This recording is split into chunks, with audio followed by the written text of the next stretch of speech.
الحمد للہ رب العالمین والصلاة والسلام علی سید المرسلین وعلی آلہ واصحابہ اجمعین اما بعد فاعوذ باللہ من الشیطان الرجیم بسم اللہ الرحمن الرحیم۔ کل ہم نے سورۃ یوسف کا مطالعہ آیت نمبر 42 تک ہم نے کیا تھا۔ آج ہم آیت نمبر 43 سے شروع کرتے ہیں۔ فرمایا وقال المالک، بادشاہ نے کہا انی ارا سبع بقرات سمان یاکلہن سبع عجاف وسبع سنبلات خضر واخر یابسات۔ بادشاہ نے کہا کہ میں نے خواب دیکھا ہے، اور اس خواب میں یہ دیکھا ہے کہ 7 موٹی گائیں ہیں جنہیں 7 دبلی گائیں کھا رہی ہیں، یعنی کمزور گائیں، اور اسی طرح 7 ہری بالیاں ہیں اور دوسری 7 سوکھی بالیاں ہیں۔ یا ایھا الملأ، اے دربار والو۔ ملأ کا لفظ سرداروں کے لیے بھی استعمال ہوتا ہے، وزراء کے لیے بھی، درباریوں کے لیے بھی استعمال ہوتا ہے کہ اے دربار والو افتونی فی رؤیایا، کہ تم مجھے میرے خواب کے بارے میں تم مجھے بتاؤ۔ ان کنتم للرؤیا تعبرون، اگر تم خواب کی تعبیر بتاتے ہو، یعنی اگر تمہیں اس میں مہارت ہے تو پھر مجھے خواب کی تعبیر بتاؤ۔ قالوا اضغاث احلام، انہوں نے کہا کہ یہ خواب پریشاں ہے، یعنی کہ ایسا خواب ہے کہ جس کی کوئی تعبیر نہیں ہے۔ وما نحن بتاویل الاحلام بعالمین، اور انہوں نے کہا کہ ہم ایسے خوابوں کی تعبیر کا علم نہیں رکھتے، یعنی ہمیں اس کا علم نہیں ہے۔ اب یہاں پر دیکھیے کہ 2 لفظ استعمال ہوئے خوابوں کے لیے، خواب کے لیے، ایک رویا اور دوسرا احلام، یعنی اس کی جو واحد ہے وہ حلم ہے، اور اس سے مراد رسول اللہ صلی اللہ علیہ وسلم نے فرمایا کہ جو رویا ہے وہ من اللہ ہوتا ہے، اور جو حلم ہوتا ہے فرمایا وہ من الشیطان ہوتا ہے۔ تو یہاں پر بادشاہ اپنے خواب کے لیے رویا کا لفظ استعمال کر رہا ہے، اور جو درباری ہیں وہ اضغاث و احلام کہہ رہے ہیں۔ عربی زبان میں جو دغس ہے، ضاد غائن سا، اس کا مطلب ہوتا ہے خلط ملط کر دینا، یعنی ایک چیز کو دوسری چیز سے ملا دینا۔ اور اضغاث و احلام یعنی اس سے مراد ایسے خواب کہ جو ایک دوسرے سے پریشانی کی وجہ سے مل جاتے ہیں، مکس اپ ہو جاتے ہیں، اور ان کی کوئی تعبیر نہیں ہوتی، تو یہ اضغاث و احلام مراد ہے۔ اور رؤیا رسول اللہ صلی اللہ علیہ وسلم نے فرمایا، اور حلم یہ بھی آپ علیہ السلام نے، ان دونوں لفظوں کو آپ نے فرق کے ساتھ استعمال کیا ہے، کیونکہ قرآن پاک نے بھی اسی بات کی طرف اشارہ کیا ہے کہ یہ جو خواب پریشاں ہوتا ہے یہ ایسے کہ جیسے آپ پہاڑی پہ چڑھ رہے ہیں، فوراً نیچے گر جاتے ہیں، پھر آپ اپنے آپ کو ٹرین میں دیکھتے ہیں، ٹرین سے نکلتے ہیں ایسے لگتا ہے پھر آپ جہاز پہ بیٹھے ہوئے ہیں، جہاز سے اترتے ہیں یا گر جاتے ہیں نیچے، پھر آپ دیکھتے ہیں آپ چارپائی پر پڑے ہوئے ہیں، پھر آپ نظر آتا ہے کہ نہیں آپ فلاں جگہ بیٹھے ہوئے ہیں۔ یہ جو اتنی تیزی کے ساتھ جو یہ خواب بدلتے ہیں یہ دراصل اضغاث و احلام ہوتے ہیں، یعنی ان کی کوئی پھر تعبیر نہیں ہوتی۔ یہ انسان کی پریشانی بھی ہوتی ہے کہ سارا دن وہ ذہنی طور پر کئی مصائب میں، پریشانیوں میں الجھا رہتا ہے، اور کئی دفعہ ایسا بھی ہوتا ہے کہ انسان کا جو سٹامک ہوتا ہے، انسان کا معدہ، وہ ڈسٹرب ہوتا ہے، زیادہ کھا لیا، زیادہ پی لیا، اس کی وجہ سے بھی ایسا ہوتا ہے۔ اور کئی دفعہ ایسا بھی ہوتا ہے کہ انسان جو کچھ دیکھتا ہے وہ بھی انسان کو خواب میں آتا ہے، اور اسی طرح کئی مرتبہ ایسا ہوتا ہے کہ آپ نے ایک بات کہہ دی اور پھر آپ بھول گئے، اب وہ بات بھی خواب میں آتی ہے۔ کئی دفعہ ایسا بھی ہوتا ہے کہ ایک شخص کا آپ نے ایسے ذکر کر دیا، وہ بھی خواب میں نظر آ جاتی ہے بات۔ تو خواب جو ہے یہ ایک بڑی وسیع دنیا ہے، اور اس کا جو علم ہے، جیسے کل میں نے اس پر بات کی تھی کہ یہ اہل علم جو اس کی مہارت رکھنے والے، اللہ سبحانہ و تعالیٰ نے اپنے بندوں میں بڑی خوبیاں پیدا کی ہوتی ہیں، کئی لوگ ایسے ہوتے ہیں کہ ان کو اللہ تعالیٰ نے ایسی سینس اور ان کو ایسی سمجھ اللہ تعالیٰ نے ان کو عطا کی ہوتی ہے اور ایسی حس عطا کی ہوتی ہے کہ وہ گہرائی میں اتر کر نتیجہ نکال کر لے آتے ہیں۔ اور یہ کئی لوگ ایسے ہوتے ہیں کہ جو سالہ سال اور کئی مہینے سفر کرتے ہیں لیکن ان کو وہ چیز حاصل نہیں ہوتی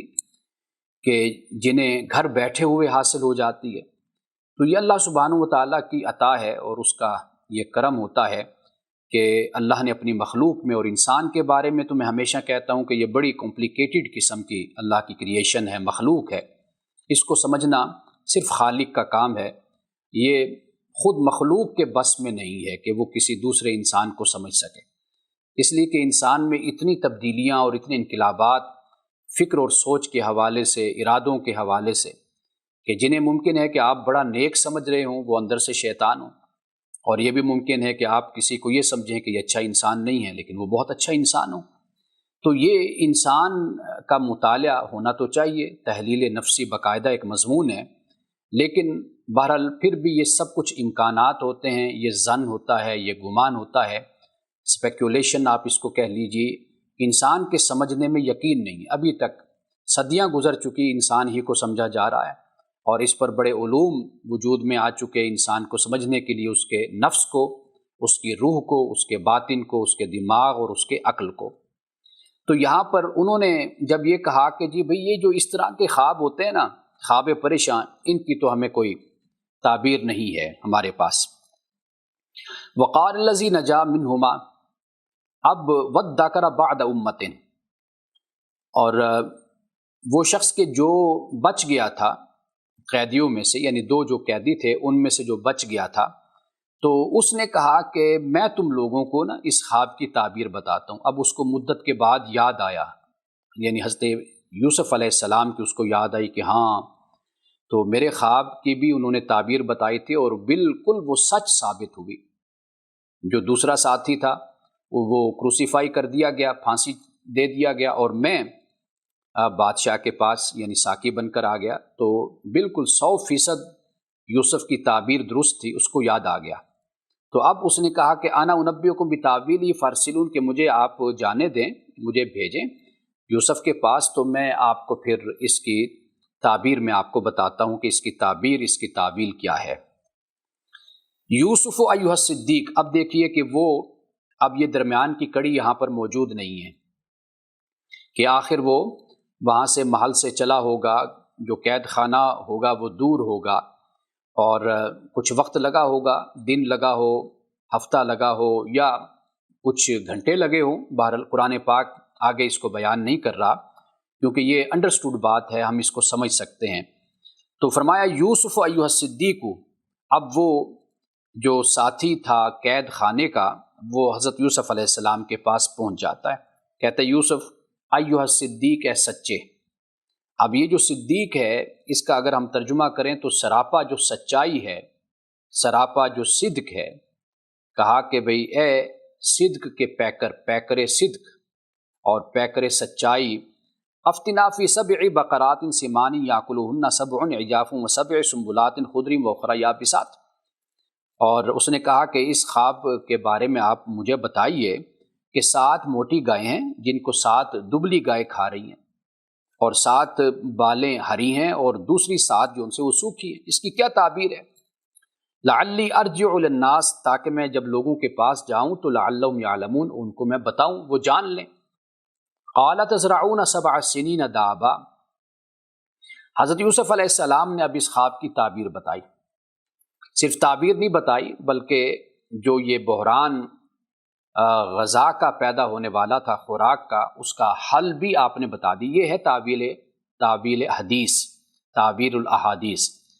یعنی اگر آپ صرف خوابوں کی تعبیر بتانے والے ہوتے تو آپ کہتے بھئی یہ تعبیر ہے، جاؤ بس، لیکن آپ نے تعبیر بھی بتائی اور پھر اس مسئلے کا حل بھی بتایا۔ تو اس لیے میں کہتا ہوں کہ جو خواب ہے یہ تو بہت چھوٹی سی چیز ہے، اصل جو بات ہے وہ یہ ہے کہ معاملات سیاست و حکومت اور معاشرت اور معیشت، ان کو لے کر چلنا اور چلانا اور ان مسائل کو حل کرنا، اللہ سبحانہ و تعالیٰ نے یہ صلاحیت حضرت یوسف علیہ السلام کو عطا کی تھی۔ تو کہا کہ بھئی قال تزرعون 7 سنین دابا، کہا کہ تم لوگ 7 سال تک برابر تم کھیتی کرو گے، تزرعون زراعت سے ہے، فما حصدتم فذروه فی سنبلہ الا قلیلا مما تاکلون، پس جو فصل تم کاٹو اس کو اس کی بالیوں میں چھوڑ دو مگر تھوڑا سا جو تم کھاؤ، یعنی کہ جو تمہاری ضرورت ہے وہ بھی ذرا خیال کے ساتھ اپنی ضرورت کے لیے لو، اور باقی جو ہے وہ اس کے جو بالیں ہیں، اس کے ایئرز ہیں، ان میں ان کو چھوڑ دو۔ ثم یاتی من بعد ذالک، پھر فرمایا کہ 7 شداد، پھر اس کے بعد جو 7 سال آئیں گے وہ بڑے شدید ہوں گے، یاکلن ما قدمتم لہن، تو وہ جو 7 سال ہیں وہ کھا جائیں گے جو تم نے جمع کیا ہوگا، جو تم آگے بھیجو گے یعنی جمع کرو گے تو وہ 7 سال ان کو کھا جائیں گے، الا قلیلا مما تحسنون، سوا تھوڑا سا جو تم نے محفوظ کیا ہوگا۔ ثم یاتی من بعد ذالک، پھر فرمایا کہ اس کے بعد جو ہے وہ 7، فرمایا کہ جو سال آئے گا تو فیہ یغاث الناس، پھر اس میں لوگوں کی مدد کی جائے گی یا لوگوں پر پھر بارش برسائی جائے گی، وفیہ یعصرون، اور پھر اس میں وہ رس نچوڑیں گے۔ اب یہ جو بارش ہے، قرآن پاک نے ایک مقام پہ نہیں بے شمار مقامات پر اس بات کو بیان کیا ہے کہ زندگی جو ہے فاحیا بہ الارض، کہ پھر اللہ اس پانی کے ذریعے سے زمین کو زندہ کرتا ہے، زندگی دیتا ہے۔ زمین مردہ ہو جاتی ہے یعنی قحط سالی آ جاتی ہے، زمین بنجر ہو جاتی ہے جب پانی نہیں ہوتا، تو یہاں پر جب یہ کہا کہ اس میں پھر وہ رس نچوڑیں گے تو اس سے مراد یہی ہے کہ یعنی خوشحالی ہی خوشحالی پھر ہو جائے گی۔ اب یہاں پہ آپ دیکھیے کہ حضرت یوسف علیہ السلام نے خواب کی تعبیر بھی بتا دی اور پھر اس قحط سے اور اس بحران سے نمٹنے کا طریقہ بھی بتا دیا۔ یہ ہے اصل میں تعبیر الاحادیث۔ اب اس کے بعد بادشاہ نے کہا، اب واضح بات ہے کہ وہ جو ساقی تھا، شراب پلانے والا جو خادم تھا، اب وہ بادشاہ کے پاس گیا ہوگا اور اس نے خواب کے بارے میں بتایا، تعبیر بھی بتائی اور اس مسئلے کا حل بھی بتایا۔ اب بادشاہ نے کیا کہا کہ وقال الملک ائتونی بہ، بادشاہ نے کہا کہ اس کو میرے پاس لاؤ۔ فلما جاءہ الرسول، پس جب اس کے پاس رسول یعنی وہ قاصد جو تھا وہ جب حضرت یوسف علیہ السلام کے پاس آیا تو حضرت یوسف علیہ السلام نے کہا ارجع الی ربک، اپنے آقا کے پاس واپس چلے جاؤ، فاسألہ، اس سے پوچھو کہ ما بال النسوۃ اللاتی قطعن ایدیہن، کہ ان عورتوں کا کیا ہوا، یعنی ان کا کیا معاملہ ہے کہ جنہوں نے اپنے ہاتھ کاٹے تھے۔ ان ربی بکیدہن علیم، کہ بے شک میرا رب ان کے قید سے یعنی ان کی خفیہ تدبیر سے میرا رب تو واقف ہے، جاننے والا ہے۔ اب یہاں پر جو قید کا لفظ استعمال کیا گیا ہے، یہاں سے مراد یعنی خفیہ چال، مخفی تدبیر، یہ مراد ہے۔ تو اگر حسن سے بے خود ہو کر اگر ان عورتوں نے اپنے ہاتھوں کو کاٹا ہوتا تو حضرت یوسف علیہ السلام کبھی بھی ان کے اس عمل کو ان کے کبھی بھی قید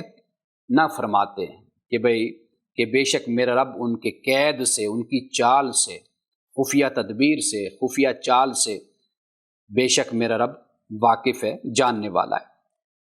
اب یہ دیکھ لیجئے تو یہاں سے یہ معلوم ہوتا ہے کہ جس طرح زلیخا نے اپنی جگہ پر کوشش کی تھی حضرت یوسف علیہ السلام کو بہلانے کی، پھسلانے کی، یا ان کے ارادے سے ان کو ہٹانے کی کوشش کی تھی، یہی کوشش من نوع ان عورتوں نے بھی کی تھی۔ وہ ایک عورت تھی، وہ ناکام ہوئی، ان کو یہ گھمنڈ تھا کہ ہم ایک نہیں کئی ہیں، تو لہٰذا یوسف کسی نہ کسی کی طرف تو متوجہ ہوں گے، تو لہٰذا انہوں نے پھر یہ پلان بنایا کہ جیسے یوسف آئیں گے ان کو ہم ہر ممکن کوشش یہی کریں گے کہ ان کو اپنی طرف متوجہ کریں، اگر یہ نہیں ہوں گے تو پھر ہم ان کو بلیک میل کریں گے، چھری کے ذریعے سے کہیں گے کہ اگر آپ نے ہماری بات نہ مانی تو ہم پھر شور مچائیں گے کہ بھئی دیکھو یوسف نے ہم پر حملہ کیا تو ہم اپنے ہاتھوں کو کاٹیں گے۔ تو لیکن جب حضرت یوسف علیہ السلام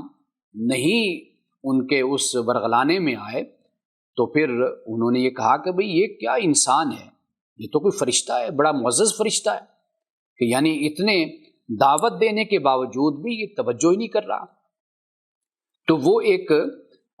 بلیک میل کرنے کا طریقہ تھا کہ انہوں نے اپنے ہاتھوں کو کاٹا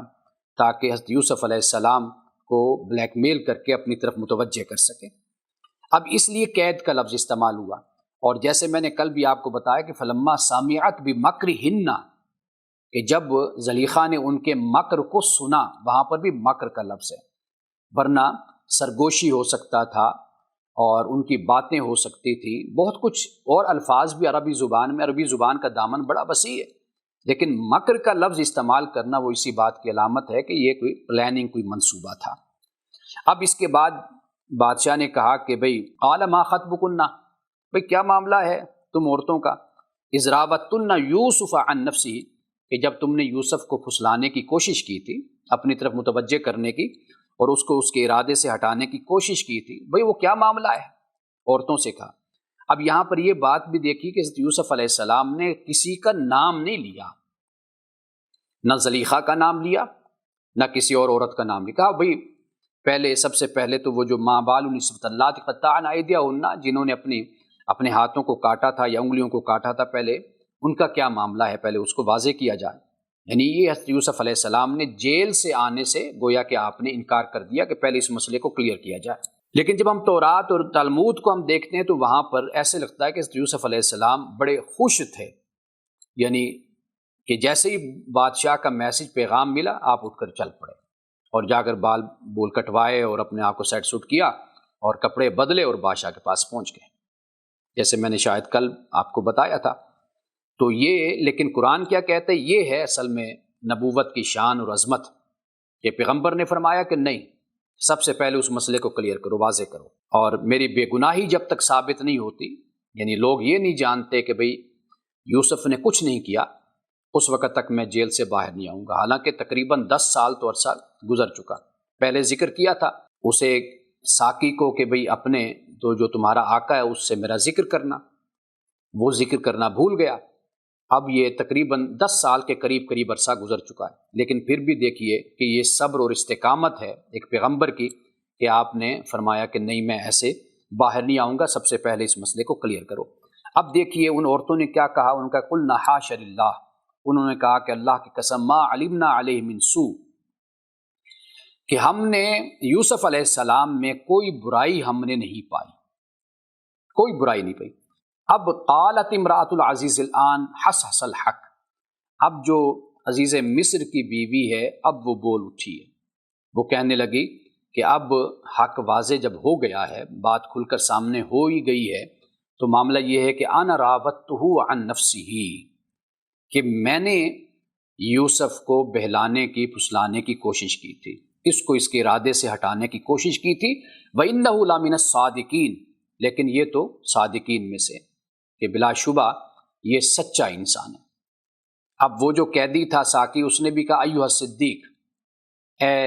سراپا سچ، اے سراپا صدق، اور ادھر عزیز مصر کی بیوی بھی یہی الفاظ بولتی ہے کہ وَإِنَّهُ لَمِنَ الصَّادِقِينَ، کہ بے شک یہ یقیناً سچوں میں سے ہے۔ اب اس کے بعد حضرت یوسف علیہ السلام نے کیا فرمایا، فرمایا کہ ذالک لیعلم، یہ یعنی سب کچھ جو میں نے کہا اور کیا، یہ صرف اس لیے کیا کہ تاکہ جان لے وہ کون، عزیز مصر، انی لم اخن بالغیب، کہ میں نے اس کے ساتھ کسی طرح کی خیانت در پردہ نہیں کی، غیب میں، اس کی غیر موجودگی میں، ایبسینس میں نے اس کے ساتھ کوئی خیانت نہیں کی۔ اب آگے دیکھیے ایک قاعدہ بیان فرما دیتے ہیں کہ وَأَنَّ اللَّهَ لَا يَهْدِي كَيْدَ الْخَائِنِينَ، اور بے شک اللہ تعالیٰ خیانت کرنے والوں کی چال کو کامیاب نہیں ہونے دیتا۔ یعنی مطلب یہ کہ جو جھوٹ ہوتا ہے، جو جھوٹا انسان ہوتا ہے، خیانت کرنے والا ہوتا ہے، اور جس کے اندر سچائی نہیں ہوتی، دھوکہ دینے والا انسان ہوتا ہے، آخر اس کا دھوکہ اسی پر پڑتا ہے، اور وہ کبھی بھی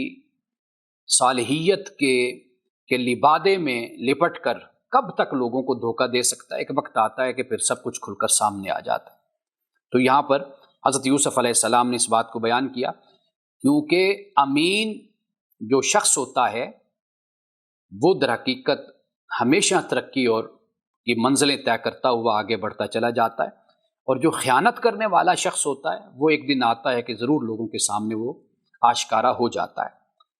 تو یہاں پہ حضرت یوسف علیہ السلام نے اس بات کو بیان کیا۔ اب آگے دیکھیے، فرمایا وما ابرئ نفسی، کہ میں اپنے نفس کو بری نہیں کرتا۔ اب یہ پیغمبر کی تواضع ہے، عاجزی انکساری ہے کہ میں اپنے نفس کو بری نہیں کرتا۔ ان النفس لامارۃ بالسوء، کہ بے شک جو نفس ہے یہ یقیناً حکم دینے والا ہے برائی کا، الا ما رحم ربی، مگر جس پر میرے رب کا رحم ہوا ہو، جس پر اللہ تعالیٰ رحمت فرمائے،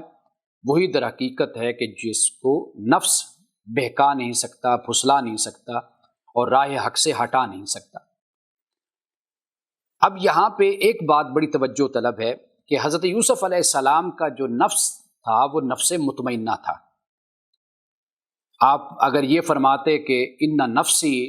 کہ بے شک جو میرا نفس ہے، لامارۃ بالسوء، وہ برائی کا حکم دینے والا ہے، تو تواضع بھی حد سے زیادہ نہیں پیغمبر اختیار کرتے تھے۔ اللہ کے نیک بندے حد سے زیادہ تواضع اختیار نہیں کرتے۔ جو اللہ نے ان کو مقام دیا، اللہ نے جو ان کو رحمت ان پر کی، وہ اسی کو ہی بیان کرتے ہیں۔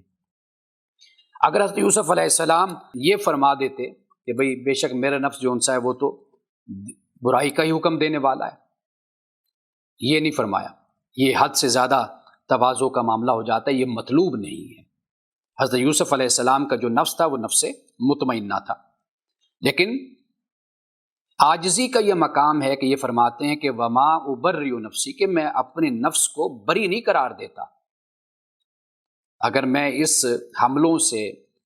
اور ان آزمائش اور امتحانوں سے بچ اگر گیا ہوں تو یہ میرے رب کا ہی کرم ہے، اس کی رحمت ہے۔ تو یہی مقام مومن کا ہوتا ہے کہ وہ جو اچھا کام کرتا ہے وہ کبھی نہیں کہتا ہے کہ میں نے کیا، وہ یہی کہتا ہے کہ اللہ کی توفیق سے یہ ہوا، اللہ کے کرم سے ہوا، اس کی رحمت سے یہ ہوا ہے۔ تو حضرت یوسف علیہ السلام نے بھی یہی فرمایا۔ انبیاء علیہ السلام کا جو نفس ہوتا ہے وہ نفس مطمئنہ ہوتا ہے۔ فرمایا ان ربی غفور الرحیم، کہ بے شک میرا رب بخشنے والا مہربان ہے۔ بادشاہ نے کہا وقال الملک ائتونی بہ استخلصہ لنفسی، کہ بادشاہ نے کہا کہ اسے میرے پاس لاؤ، استخلصہ لنفسی، تاکہ میں اس کو اپنے لیے خاص کر لوں، اور یعنی جو معاملات ہیں میرے وہ میں اس کے سپرد کر دوں، یعنی میرے بعد اگر مرتبہ ہو، اختیارات ہوں تو وہ یوسف کے ہوں۔ اب ایسا لگتا ہے کہ معاملہ بالکل واضح ہو گیا تھا۔ حضرت یوسف علیہ السلام کو کہا کہ بھئی اب آپ جیل سے باہر آ جائیے، جیل سے باہر تشریف لائے۔ اب بادشاہ کے سامنے یہ بات آ گئی کہ یوسف صرف خوابوں کی تعبیر نہیں بتاتا، مسئلے کا حل بھی بتاتا ہے۔ اور یہاں پر یہ دیکھیے کہ نبیوں سے، انبیاء علیہ السلام سے یہ میسج پھر امت کو بھی ملتا ہے کہ امت اپنے آپ کو صرف محدود دائرے میں نہ رکھے کہ وہ مذہب میں، عبادات میں، عقائد میں، اور اس حد تک اپنے آپ کو بند کر لے، اور خاص طور پر جو مذہب کا، دین کا نام لینے والے یا اس کی مہارت رکھنے والے جو لوگ ہیں، تو ان کا میدان صرف یہ نہیں ہوتا۔ قرآن پاک انسان کو جو حکمت اور جو دانائی اور جو فراست انسان کو دیتا ہے، یہ دانائی اور فراست ایسی ہے کہ یہ جو ہر شعبے میں اس کو استعمال کیا جاتا ہے اور ہر شعبے میں استعمال کیا جا سکتا ہے۔ اس لیے میں یہ کہتا ہوں کہ آپ سب سے پہلے قرآن پاک کو سمجھیے، یا کسی ایسے عالم کے پاس بیٹھیے کہ جو آپ کو قرآن پاک سمجھائے، اور اس کے سمجھانے کا طریقہ یہ ہو کہ وہ آپ کو فرقواریت سے بلند کر کے انسانی سطح پر، عقلی سطح پر اور فطری سطح پر ان مسائل سے آپ کو آگاہ کرے۔ جب آپ اس کی گفتگو کو سنیں، اس کے کلام کو سنیں جو وہ قرآن کی روشنی میں آپ کو بتاتا ہے، تو آپ کو پتہ چلے کہ ہاں یہ وہ باتیں ہیں کہ جس سے ہم اپنے معاملات کو سنوار سکتے ہیں، بہتر کر سکتے ہیں۔ قرآن پاک بڑی رچ کتاب ہے، بڑی امیر کتاب ہے قرآن پاک، حکمت کے حوالے سے، دانائی کے حوالے سے۔ لیکن بدقسمتی ہے مسلمانوں کی کہ ہم جو یہ بات کرتے ہیں نا کہ تفسیر بالرأی نہیں ہونی چاہیے، یہ ناجائز ہے۔ میں پڑھ رہا تھا مولانا ابوالکلام آزاد کو، تو وہ کہتے ہیں کہ تفسیر بالرأی یہ نہیں ہے کہ کوئی اپنی رائے سے، واضح بات ہے کوئی اپنی عقل کو استعمال کرتا ہے، سوچتا ہے اور پھر ایک رائے اپنی پیش کرتا ہے یا قرآن کی آیت کی تفسیر کرتا ہے، یہ ناجائز نہیں ہے۔ ناجائز کیا ہے؟ ناجائز یہ ہے کہ آپ پہلے سے ایک ذہن بنا کر آتے ہیں، ایک رائے قائم کر کے آتے ہیں کہ آپ کا تعلق فلاں فرقے سے، آپ وہ مسئلہ اپنے ذہن میں رکھتے ہیں، پھر اس کے بعد قرآن سے اس کے مطابق دلائل تلاش کرتے ہیں۔ یہ جو رویہ ہے در حقیقت یہ تفسیر بالرائے ہے۔ ہمارے علماء نے تفسیر بالرائے کا لفظ بول کر یہ ثابت کرنے کی کوشش کی کہ جی قرآن کے معاملے میں عقل کو نہ استعمال کیا جائے۔ تفسیر بالمعصور جس کو کہا جاتا ہے کہ بھئی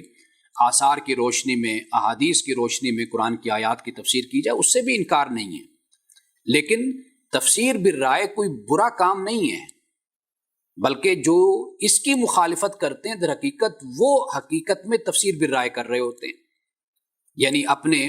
فرقے، اپنے فقہ کے مسائل جو انہوں نے پڑھے سمجھے وہ اس کی تائید میں قرآن سے دلائل لاتے ہیں۔ ایک بڑا دلچسپ واقعہ ہے کہ رشید رضا مصری جو مصر کے بہت بڑے عالم تھے، علامہ رشید رضا مصری، وہ آئے تھے ہندوستان اور دارالعلوم دیوبند میں آئے وہ، تو حدیث پڑھا رہے تھے استاد، تو انہوں نے پوچھا کہ بھئی آپ حدیث پڑھاتے ہیں تو فقہ حنفی کو بھی آپ فالو کرتے ہیں، تو آپ کا طریقہ کار کیا ہوتا ہے؟ اب دیکھیے جو عالم تھے فقہ حنفی کے عالم جو حدیث پڑھا رہے تھے، انہوں نے کہا کہ جی ہم حدیث کو دیکھتے ہیں، اگر کوئی تطبیق ہو سکتی ہے تو پھر ہم فقہی مسئلے کے ساتھ حدیث کو تطبیق دیتے ہیں۔ تطبیق سے مراد یہ ہے کہ بھئی اگر کوئی رسول اللہ صلی اللہ علیہ وسلم کا ارشاد ہے، مثال کے طور پر صحیح البخاری میں، صحیح مسلم میں یا کسی اور حدیث کی کتاب میں، ہم یہ دیکھتے ہیں کہ بھئی یہ مخالفت میں، اختلاف میں، فقہ حنفی میں کچھ بیان ہوا، یہاں حدیث میں کچھ اور کہا جا رہا ہے، تو پھر ہم تطبیق دینے کی کوشش کرتے ہیں۔ تو انہوں نے کہا کہ کیا حدیث بھی حنفی ہوتی ہے؟ یعنی معاملہ یہ ہے کہ آپ بجائے اس کے کہ اپنی فقہ، اپنے مسلک اور اپنے فرقے کو ذہن میں رکھ کر پھر اس مسلک کو اور اس مسئلے کو لے کر آپ قرآن کے سامنے رکھ کر پھر قرآن سے دلائل اس کے حق میں تلاش کریں، اس سے تو بہتر طریقہ یہ ہے کہ آپ خالی الذہن ہو کر قرآن پاک کو پڑھیے۔ قرآن پاک جو آپ کو بتاتا ہے منو آپ اس کو قبول کر لیجئے، سادہ اور سمپل سی بات ہے۔ تو انہوں نے کہا کہ کیا حدیث بھی حنفی ہوتی ہے؟ تو ہماری صورتحال در حقیقت یہ ہے، تفسیر بالرائے جس کو کہا جاتا ہے نا، کہ ہم اس طریقے سے قرآن پاک کا مطالعہ کرتے ہیں۔ اور یہ بات میں اکثر بتاتا ہوں کہ جب میں قرآن پاک کا ترجمہ پڑھتا تھا یعنی کلاس میں، تو ہمارے جو استاد تھے وہ بریلوی مسلک کے تھے اور بڑے متشدد قسم کے استاد تھے۔ جب انہوں نے ہمیں سورۃ البقرہ پڑھانا شروع کی، آپ کو معلوم ہے کہ وہاں پر شروع میں متقین کا، مومنین کا ذکر ہوتا ہے، پھر کافروں کا ذکر ہوتا ہے، مشرکین کا، پھر اس کے بعد منافقین کا کہہ لیجئے، یہودیوں کا، ان کا ذکر ہوتا ہے۔ سورۃ البقرہ میں یہودیوں کا ذکر ہے، اور پھر آل عمران میں ہم دیکھتے ہیں کہ وہاں پر جو حضرت مسیح علیہ السلام کے جو پیروکار ہیں، پھر ان کی جو تاریخ ہے آپ کہہ لیجئے، اور ان کا جو کردار ہے اس کو پھر سورۃ آل عمران میں، آل عمران ہے بھی وہی حضرت مریم کے والد ہیں، تو وہ اس کو اس لیے آل عمران کہا جاتا ہے، اس میں حضرت عیسیٰ علیہ السلام کے پیروکاروں کے حالات کا ذکر ہے، اور وہاں جو مسائل متعلق ہیں ان کو بیان کیا جاتا ہے۔ اب جب ہمارے استاد ہمیں پڑھاتے تھے تو وہ جب مومنین کی آیات تھی ان سے تو مراد بریلوی لیتے تھے، اور جب کافروں اور آگے جا کر یہودیوں کی یا منافقین کی جو آیات تھی وہ اپلائی کرتے تھے اہل حدیث پر، اہل دیوبند پر اور اہل تشیع پر، ان پر اپلائی کرتے تھے۔ آج بھی ہمارے ہاں ایسی تفاسیر آپ کو مل جائیں گی جو مسلکی سطح پر علماء نے لکھی، آپ ان آیات کو پڑھ کر دیکھ لیجئے، آپ کو ایسے لگے گا کہ قرآن پاک نازل جو ہوا مدینہ میں یا مکہ میں، وہ کفار، مشرکین یا یہود و نصارہ کے رد میں نازل نہیں ہوا، وہ نازل ہوا اہل حدیث، اہل دیوبند، اہل تشیع کے رد میں نازل ہوا، اور جو مومنین ہیں، مومنات ہیں، مسلمین، مسلمات ہیں، وہ بریلوی ہیں۔ اسی طرح اگر آپ دیوبند کی تفاسیر کو اٹھائیں گے جو مسلکی بنیاد پر ہے، وہاں پر بھی یہی صورتحال آپ کو ملے گی۔ اہل تشیع کی اٹھائیں گے وہاں پر بھی آپ کو یہ صورتحال ملے گی۔ آپ تفسیر نمونہ کو دیکھ لیجئے اہل تشیع کی۔ اسی طرح اہل الحدیث کی جو تفاسیر ہیں آپ وہ اٹھا کر دیکھ لیجئے۔ تو یہ ہماری بدقسمتی ہے کہ اس طریقے سے ہم نے قرآن پاک کے ساتھ سلوک کیا ہے۔ قرآن پاک یہ تقاضا کرتا ہے کہ آپ قرآن کو مرکزیت دیجئے، اپنے نظریات میں، اپنے عقائد میں، اپنے خیالات میں، اپنے اخلاق میں، اپنے کردار میں، اپنے سیاسی، معاشی، معاشرتی، اخلاقی مسائل میں قرآن کو مرکزیت دیجیے۔ میں یقین سے یہ بات کہتا ہوں کہ قرآن پاک جو آپ کو جو دولت عطا کرتا ہے اور جو آپ کو دانائی اور حکمت عطا کرتا ہے وہ آپ کو کسی اور در سے نہیں ملے گی، لیکن شرط یہ ہے کہ خالی الذہن ہو کر آپ کو آنا ہوگا قرآن کے در پر، اور قرآن سے کہنا ہوگا کہ یہ بتاؤ، یہ سمجھاؤ مجھے۔ تو جو قرآن سمجھائے اسی کو اپنے پلے باندھ لیجئے، جو رسول اللہ صلی اللہ علیہ وسلم کی سنت ہے، جو قرآن کی آیات کی تشریح ہے، تفسیر ہے، اس کو پلے باندھ لیجئے۔ اب اس کے بعد دیکھیے کہ بادشاہ نے جب یہ کہا کہ بھئی اس کو لاؤ میرے پاس کہ میں اسے اپنے لیے خالص کر لوں، تو واضح بات ہے کہ وہ بادشاہ تھا، اس کو یہ بات سمجھ آئی کہ بھئی جو خواب کی تعبیر بتاتا ہے، مسئلے کا حل بتاتا ہے، تو اس کو کیوں نہ میں اپنے قریب کر لوں اور اس کو کیوں نہ میں اپنی قربت دوں۔ فلما کلمہ قال انک اليوم لدینا مکین امین، تو پس جب بادشاہ نے حضرت یوسف علیہ السلام سے بات کی، یا حضرت یوسف علیہ السلام نے بادشاہ سے بات کی، تو قال انک اليوم لدینا مکین امین، تو بادشاہ نے کہا آج سے تم ہمارے ہاں معزز اور معتمد ہو۔ یعنی یہاں پر جو لفظ استعمال ہوا امین، یعنی قابل اعتبار، قابل اعتماد ہو آپ، اور مکین کا مطلب ہوتا ہے قدر مرتبے والا۔ یہ اب بادشاہ نے حضرت یوسف علیہ السلام سے یہ کہا۔ اب حضرت یوسف علیہ السلام نے کیا کہا، کیا فرمایا آپ نے، یعنی یہ بادشاہ کے اور ان کے درمیان گفتگو ہوئی ہوگی، اور بادشاہ نے کہا کہ بھئی میں آپ کو اپنے ہاں قدر اور مرتبہ دیتا ہوں اور آپ میرے معتمد ساتھی بن جائیں، آپ قابل اعتماد ہیں، آپ بہت اچھے انسان ہیں، یہ سارا کچھ کہا ہوگا۔ اب یہ خالی خولی مرتبے اور عہدے اور منصب اور ڈیزگنیشن سے تو بات نہیں بنتی نا، اور اس طریقے سے تو عملی طور پر مسائل کو حل نہیں کیا جا سکتا۔ اب حضرت یوسف علیہ السلام نے کہا اجعلنی علی خزائن الارض، کہ بادشاہ سے کہا کہ بھئی آپ مجھے خزائن کا، آپ مجھے پہ مجھے آپ مالک بنا دیجئے، یعنی جو ملک کے خزانے ہیں ان پر آپ مجھے مقرر کر دیجئے۔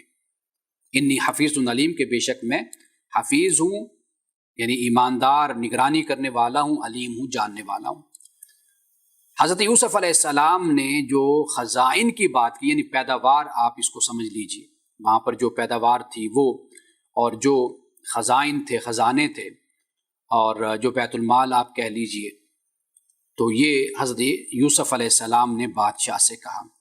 اب دیکھیے کتنا بڑا چیلنج ہے یہ، کہ ملک بحران کا شکار ہو رہا ہے یا ہو چکا ہے، قحط کا زمانہ ہے۔ حضرت یوسف علیہ السلام یہ چیلنج قبول کرتے ہیں،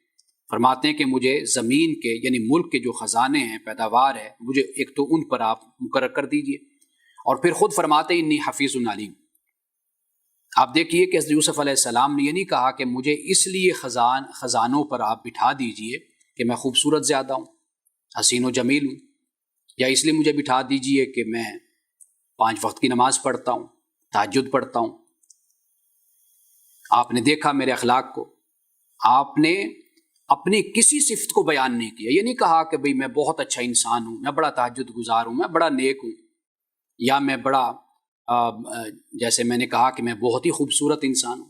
کوئی ایسی بات نہیں فرمائی۔ حالانکہ آپ اللہ کے نبی اور رسول ہیں، لیکن آپ نے کیا فرمایا انی حفیظ علیم۔ حفیظ سے مراد یعنی ایماندار، یعنی میں صحیح نگرانی کرنے والا ہوں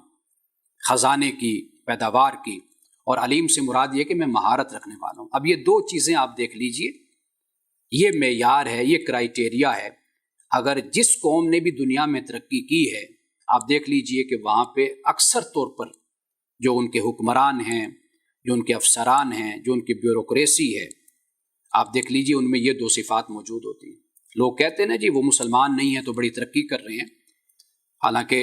مسلمانوں کو ترقی کرنی چاہیے۔ اللہ تعالیٰ نے قرآن مجید میں ترقی کا وہ اصول بتا دیا کہ اگر یورپ ترقی اس اصول کو اختیار کرے گا وہ بھی ترقی کر لے، مسلمان اگر اختیار کرے گا وہ بھی ترقی کرے گا۔ اب وہاں کے لوگوں میں سیاسی شعور آپ دیکھیے، ان کی اقدار اور ویلیوز کا عالم آپ دیکھیے کہ وہ ایسے شخص کو ایک لمحے کے لیے برداشت نہیں کرتے کہ جو کرپٹ ہو، بے ایمان ہو، ایک لمحے کے لیے نہیں برداشت کرتے۔ ہمیں معلوم نہیں کہ کتنا سفر طے کر کے وہاں تک پہنچنا ہے، سال لگ جاتے ہیں یا 100 سال لگ جاتے ہیں یا کئی 100 سال لگ جاتے ہیں، کیونکہ ہم تو شخصیات میں پھنس کر رہ جاتے ہیں۔ ہماری نظر میں جو ہمارا محبوب ہے وہ ایماندار ہوتا ہے، جو مبغوض ہے یا مغضوب ہے یا مردود ہے وہ ہماری نظر میں بے ایمان ہوتا ہے۔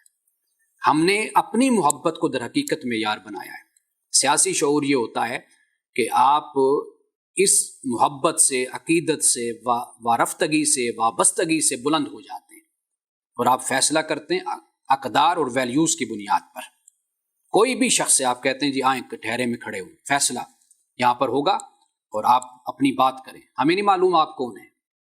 آپ کا بیک گراؤنڈ کیا ہے، آپ کی خدمات کیا ہیں، آپ کیسے انسان تھے، کیسے ہیں، آپ نے کیا کچھ ملک کے لیے کیا یا نہیں کیا، ہمیں اس سے کوئی غرض نہیں۔ ہمیں یہ بتائیے کہ آپ اس منصب پر فائز ہوئے تو آیا کہ آپ نے یہ کرپشن کی یا نہیں کی، ہمیں اس کا جواب چاہیے۔ تو یہ جو بات ہے، قومیں اس طرح ترقی کرتی ہیں، حفیظ، ایماندار اور نگران خزانوں کی، اور علیم سے مراد مہارت۔ یہ دوسرا پوائنٹ بڑا اہم ہے، یعنی پروفیشنل جو ایک انسان کے اندر مہارت ہوتی ہے اپنے شعبے کی، اپنے پیشے کی، ہم اس کو بھی اگنور کر جاتے ہیں۔ ہم اپنے عہدے ایسے لوگوں کے سپرد کر دیتے ہیں کہ جن کا نہ کوئی تجربہ ہوتا ہے خاص طور پر اس شعبے کا، جیسے خزانہ ہے، جیسے داخلہ ہے، جیسے خارجہ ہے، ایسے اور کئی شعبے ہیں۔ آپ دیکھ لیجئے کہ ایسے ہی لوگوں کو بٹھا دیا جاتا ہے۔ تو ہم نے ترقی کرنی ہے۔ تو یہ دو صفات حضرت یوسف علیہ السلام نے یہاں پر بیان کی۔ آپ نے باقی اپنی کسی بھی نیکی کا اور کسی بھی حسن و جمال کا، کسی اور بات کا آپ نے ذکر بھی نہیں کیا۔ یہ دو باتیں آپ نے بیان کی ہیں، اور یہ وہ دو باتیں اتنی اہم باتیں ہیں کہ قومیں اگر ترقی کرتی ہیں تو انہی دو خوبیوں کی بنیاد پر ترقی کرتی۔ حضرت یوسف علیہ السلام نے یہ فرمایا۔ اب اللہ پاک فرماتا ہے وَكَذَلِكَ مَكَّنَّا لِيُوسُفَ فِي الْأَرْضِ، اور اس طرح ہم نے یوسف کو ملک میں پھر ہم نے با اختیار بنا دیا۔ یہاں پر ایک نقطہ اور بیان کرتا چلوں کہ حضرت یوسف علیہ السلام نے جیل میں، قید خانے میں جو ساتھی تھے ان کو تو آپ نے تبلیغ فرمائی تھی، انہیں تو بتایا تھا توحید کے بارے میں، لیکن یہاں پر آپ دیکھیے کہ بادشاہ سے حضرت یوسف علیہ السلام نے اس طرح کی کوئی گفتگو نہیں کی۔ کیوں؟ اس لیے کہ وہ موقع تھا گفتگو کا، یہ موقع ہے عمل کا۔ تو بادشاہ کو تبلیغ کرنے کے بجائے، دعوت دینے کے بجائے، کیوں نہ حضرت یوسف علیہ السلام نے یہ سوچا کہ کیوں نہ میں اپنے عمل سے ثابت کروں کہ یہ اصل میں حکمرانی ہوتی ہے، یہ اللہ کا فرما بردار بندہ، اللہ کا مطیع، اللہ کے احکام کی پابندی کرنے والا جب اقتدار میں آتا ہے تو وہ اس طرح کی حکومت کرتا ہے۔ حضرت یوسف علیہ السلام نے بادشاہ کو کوئی تبلیغ نہیں کی، ورنہ یہ موقع تھا کہ جیسے تنہائی میں یا سامنے قرآن پاک بیان کرتا کہ حضرت یوسف علیہ السلام نے اس کو دعوت توحید دی، دعوت نبوت دی کہ ادھر آؤ اور اللہ کی توحید پر ایمان لاؤ اور میری رسالت اور نبوت پر ایمان لاؤ، کوئی دعوت نہیں دی۔ تو گویا کہ اس میں ہمارے لیے بھی یہ سبق ہے کہ جہاں پر بات کرنے کا موقع ہوتا ہے وہاں بات کیجئے، لیکن جہاں کچھ کر کے دکھانے کا موقع ہوتا ہے تو وہاں کر کے دکھائیے، پھر تقریروں سے بات نہیں چلتی۔ پھر تو یہ بڑا اہم نقطہ ہے کہ حضرت یوسف علیہ السلام نے پھر وہ کردار ادا کیا، وہ میں آگے بیان کرتا ہوں کہ جب اللہ پاک یہ فرماتا ہے کہ ہم نے ملک میں آپ کو با اختیار بنا دیا، یتبوؤ منہا حیث یشاء، کہ پھر جہاں چاہے وہ جگہ بنائے، جس صوبے میں جائے، سفر کرے، ٹریول کرے، اس کو مکمل طور پر با اختیار بنا دیا گیا۔ اب دیکھیے کہ مصر کے 7 کل صوبے تھے، اور ان 7 صوبوں میں حضرت یوسف علیہ السلام نے جو پلاننگ، جو منصوبہ بنایا، ایک تو یہ ہے کہ کسانوں کی آپ نے مدد کی، جو فارمر تھے، یعنی ان کو ہر طریقے سے سپورٹ کیا کہ بھئی تم نے مال وسائل اس حوالے سے بالکل پریشان نہیں ہونا، تم نے بس کام کرنا ہے اور بڑھ چڑھ کے اور محنت کر کے کام کرنا ہے۔ ایک تو یہ کام کیا۔ دوسرا کام یہ کیا کہ حضرت یوسف علیہ السلام نے جو غلہ تھا، آپ نے کہا کہ بھئی حکومت یہ خریدے گی اور تاجر نہیں خریدیں گے، اور حکومت پھر اس کو آگے بیچے گی، اس کا سٹاک حکومت کرے گی۔ اس کا پھر یہ فائدہ ہوتا ہے کہ بھئی کہ جو لوگ غریب ہیں، مفلس ہیں، ان کو پھر کم ریٹ پر یا ان کو ویسے ان میں تقسیم کر دی جاتی جسے سبسڈی ہم وغیرہ کہتے ہیں. پھر جو تاجر لوگ ہوتے ہیں ان سے حکومت ایک قیمت طے کر کے وہ وصول کرتی ہے. یہ بات ہو گئی. تو حضرت یوسف علیہ السلام نے یہ فرمایا اور پھر تقسیم جو طریقہ کار تھا وہ آپ نے کیا. اور یہ سب سے پہلا جو نظام اور سسٹم ہے یہ حضرت یوسف علیہ السلام نے متعارف کروایا. پھر بعد میں حکومتوں نے اس کو اختیار کیا اور پھر حضرت یوسف علیہ السلام نے پورے ملک کا دورہ کیا اور زمینوں کی صورتحال کو دیکھا کہ بنجر زمین ہے. تو پھر آپ نے کئی میل پر مشتمل آپ نے ایک نہر کھدوائی اور جس علاقے میں وہ نہر ختم ہوئی یعنی اس نہر کے کھدوانے پہ 1000 دن لگ گئے. الف یوم کے الفاظ آتے ہیں یعنی 1000 دن لگ گئے اور 1000 دن میں آپ نے نہر کھدوائی تاکہ پانی تمام زمینوں تک پہنچے. اس وقت آپ اندازہ کیجیے حضرت یوسف علیہ السلام کی دانائی کا، بصیرت کا. اور جہاں پر یہ نہر جا کر ختم ہوئی جس علاقے میں، اس کا نام ہی الف یوم ہو گیا. الف کہتے ہیں 1000 کو، یوم کہتے ہیں دن کو، 1000 دن اس علاقے کا نام ہی. اور آج اس کو اگر آپ جائیے تو مصر میں وہ الفیم، الفوم اس طرح کر کے وہ الفاظ بولتے ہیں، تو وہ اصل میں الف یوم ہے. تو حضرت یوسف علیہ السلام نے یہ سب کام کیا. اب جب قرآن یہ کہتا ہے کہ وَكَذَلِكَ مَكَّنَّا لِيُوسُفَ فِي الْأَرْضِ، اور اس طرح ہم نے پھر یوسف کو ملک میں پھر ہم نے با اختیار بنا دیا اور پھر وہ جہاں چاہے وہ اپنی جگہ بنائے، دورہ کرے، سفر کرے، جائے، اس کو ہر طرح کی سہولت میسر تھی. فرمایا کہ نصیب برحمتنا من نشاء، اور فرمایا کہ ہم جس پر چاہتے ہیں پھر نظر عنایت کرتے ہیں، یعنی اس کو پھر ہم حصہ دیتے ہیں، عطا کرتے ہیں. ولا نضيع اجر المحسنین، اور اللہ تعالیٰ احسان کرنے والوں یعنی نیکی کرنے والوں کے اجر کو ضائع نہیں کرتا اللہ تعالیٰ. اب پہلے بھی اسی بات کو بیان کیا، آگے بھی اسی بات کو بیان کیا جائے گا. احسان، حضرت یوسف علیہ السلام کے بھائی بھی یہی بات کہتے ہیں. پیچھے آپ نے دیکھا کہ قید خانے کے ساتھی بھی یہی بات کہتے ہیں کہ ہم تو آپ کو نیکوکار دیکھتے ہیں. اور اسی طرح آگے بھی اس کا ذکر ہوگا. تو یہاں پر دیکھیے کہ اللہ پاک یہ فرماتا ہے کہ جو نیکوکار ہوتے ہیں، نیکی کرنے والے لوگ ہوتے ہیں، ان کے اجر کو ہم ضائع نہیں کرتے. میں ہمیشہ یہ کہتا ہوں کہ جیسے رسول اللہ صلی اللہ علیہ وسلم نے فرمایا کہ احسان کیا ہے، کہ احسان یہ ہے کہ ان تعبد کانک تراہ فإن لم تکن تراہ فإنہ یراک، کہ تو عبادت کرے اس طرح کہ گویا کہ تو اللہ کو دیکھ رہا ہے. اگر یہ کیفیت تجھ پر طاری نہیں ہوتی، یہ تو حقیقت ہے نا کہ اللہ تجھ کو دیکھ رہا ہے، یہ تو حقیقت ہے کہ اللہ تجھے دیکھ رہا ہے. اس کیفیت میں رہ کر جو نیکی کرتا ہے اللہ تعالیٰ اس کو محسن کہتا ہے. یعنی وہ یہ نہیں دیکھتا کہ یہ میرے بھائی ہیں، انہوں نے میرے ساتھ زیادتی کی تھی، میں ان سے بدلہ لوں. نہیں، آپ یہ بھی شان دیکھیے. اور ہمارے لیے اس میں تبلیغ اور دعوت کیا ہے. حضرت یوسف علیہ السلام کو جب اقتدار ملا، آپ نے یہ نہیں کہا کہ بھئی لے آؤ سب کو، اب عزیز مصر کی بیوی کو بھی لے آؤ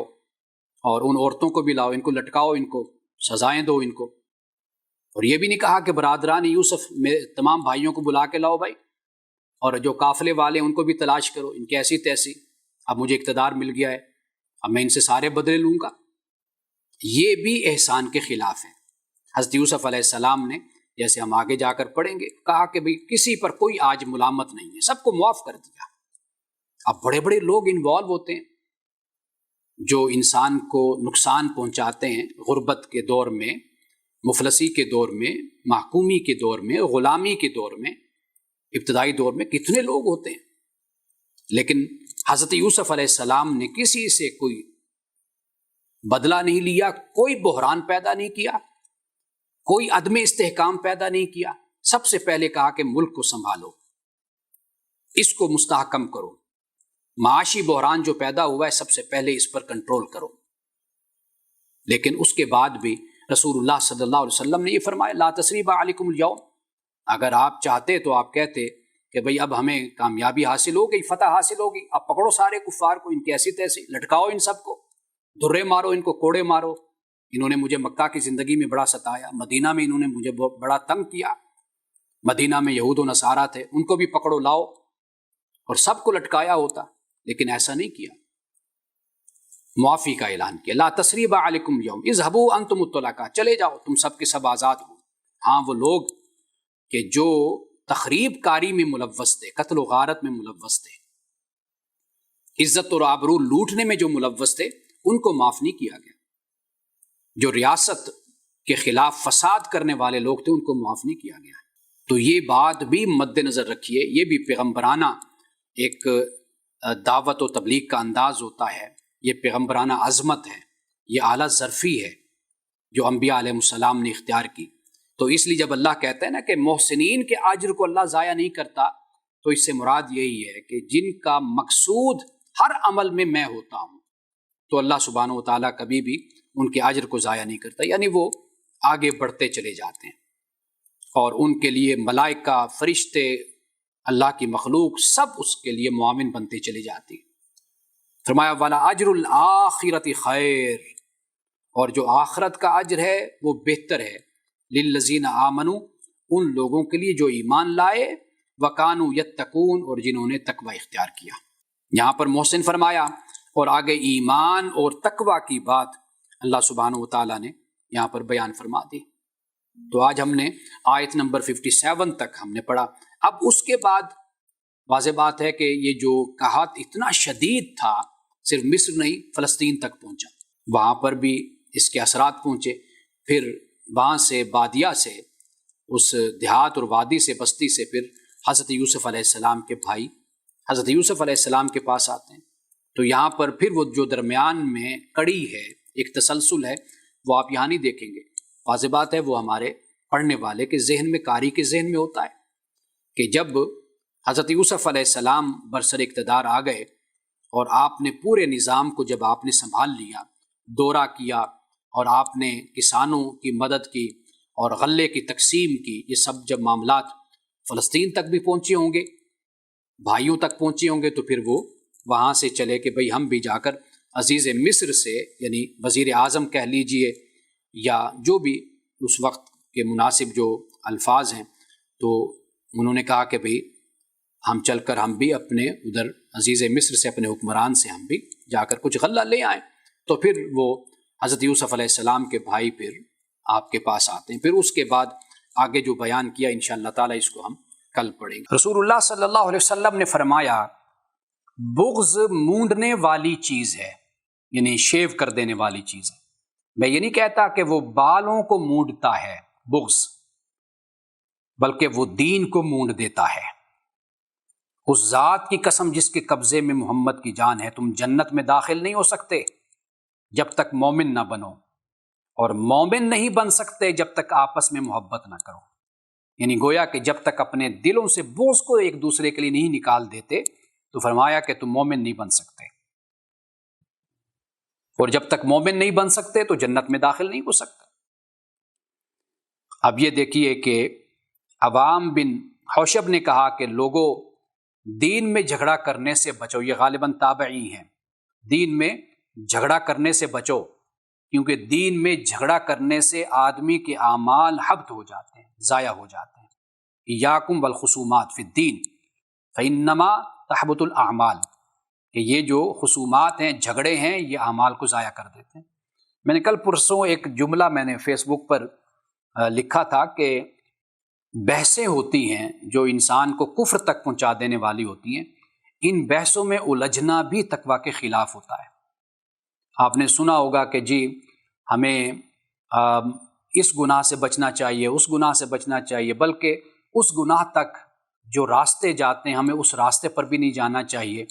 تو نہ جانا اس راستے پر جو گناہ کی طرف لے کر جائے، یہ تقویٰ ہے۔ آپ نے یہ تو سنا ہے، لیکن ہمیں یہ نہیں بتایا جاتا کہ یہ جو بحثیں ہیں، کہ جن بحثوں کے ذریعے سے ہم کفر تک پہنچ جاتے ہیں، کفریہ بحثیں بن جاتی ہیں، ایک دوسرے پر کفر کے فتوے ہم لگاتے ہیں، ان بحثوں سے بچنا بھی یہ بھی تقویٰ ہے۔ اس راستے کو اختیار نہ کیجئے کہ جو آپ کو اس طرف لے کر جاتے ہیں۔ ہمارے ہاں لیکن بدقسمتی سے اس کا شعور ہمارے ہاں لوگوں میں نہیں ہے، مذہبی لوگوں میں بھی نہیں ہے، عوام میں بھی نہیں ہے، اور بڑے بڑے علماء نے ایسی ایسی بحثیں کر رکھی ہیں، انسان دنگ رہ جاتا ہے کہ بلا کہ اتنے جہیت علماء اور ان بحثوں میں الجھے رہے، اور حالانکہ نہ قرآن سے اس کا تعلق، نہ سنت سے، نہ حدیث سے کوئی تعلق، خود اپنی پیدا کردہ ابحاث ہیں، اپنے ذہن کی پیدا کردہ، اور پھر اس پر ہی الجھتے رہے اور اس کو طول دیتے رہے اور اس پر مناظرے کرتے رہے، ایک دوسرے پر کفر کے فتوے لگاتے رہے اور خود ہی امکان پیدا کرتے رہے، اگر یوں ہو گیا تو پھر یہ ہو جائے گا، ایسا ہو جاتا ہے تو پھر یوں ہو جاتا ہے، اگر ایسے نہیں مانتے تم تو پھر یوں انسان کافر ہو جاتا ہے، یوں مانے گا تو پھر مسلمان ہو، اس طرح کے بحث ہیں۔ وہ ایک لمبا موضوع ہے، اور بر صغیر کی گزشتہ صدی آپ اٹھا کر دیکھ لیجئے، اسی طرح کی بحثوں میں سارے بھری پڑی ہے، کتابیں بھری پڑی ہیں۔ تو یہ کیا چیزیں ہیں؟ یہ وہی ہے کہ خصومات، دین میں خصومات سے بچو، کیوں؟ اس لیے کہ اعمال ضائع ہو جاتے ہیں۔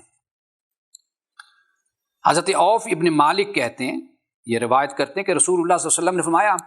اللہ اس امت پر کبھی دو تلواروں کو جمع نہیں کرے گا، اس کی اپنی تلوار اور اس کے دشمن کی تلوار، یعنی دو تلواروں کو اللہ جمع نہیں کرے گا۔ یعنی اگر اپنی تلوار نیام میں رہے، یعنی آپس کا اختلاف نہ ہو، تو پھر دشمن کی تلوار سے انسان مقابلہ کر لیتا ہے۔ تو لیکن یہ ہے کہ جب انسان اندر سے کمزور ہوتا ہے تو پھر دشمن پر کا حملہ جو ان سا ہوتا ہے وہ پھر کارگر ثابت ہوتا ہے۔ اور یہ بھی فرمایا کہ یہ امام اوزائی کا جملہ ہے، کہتے ہیں کہ اللہ جب کسی قوم کے لیے شر کا ارادہ کرتا ہے تو اس کو جھگڑوں میں مبتلا کر دیتا ہے اور اس کو عمل سے روک دیتا ہے۔ آج آپ دیکھ لیجئے ہماری یہی صورتحال ہے، جھگڑوں کی بنیاد پر اپنی فضیلت کو بیان کیا جاتا ہے کہ میرا یہ عقیدہ ہے، میں اس مسلک سے ہوں تو لہٰذا میں تو ہوں فضیلت والا اور سچا، باقی اعمال ہیں وہ تو خیر بخشے جائیں گے، وہاں پر کوئی ایسا مسئلہ نہیں ہے۔ تو یہ ہوتا ہے، یعنی اس کی نحوست یہ ہے کہ پھر عمل سے امام اوزائی فرماتے ہیں کہ پھر انسان دور ہو جاتا ہے۔ حضرت عمر فاروق فرماتے ہیں کہ کسی بندے کے لیے دودھ یا شہد کا گھونٹ پینا اتنا میٹھا نہیں ہے کہ جتنا غصے کا گھونٹ پینا۔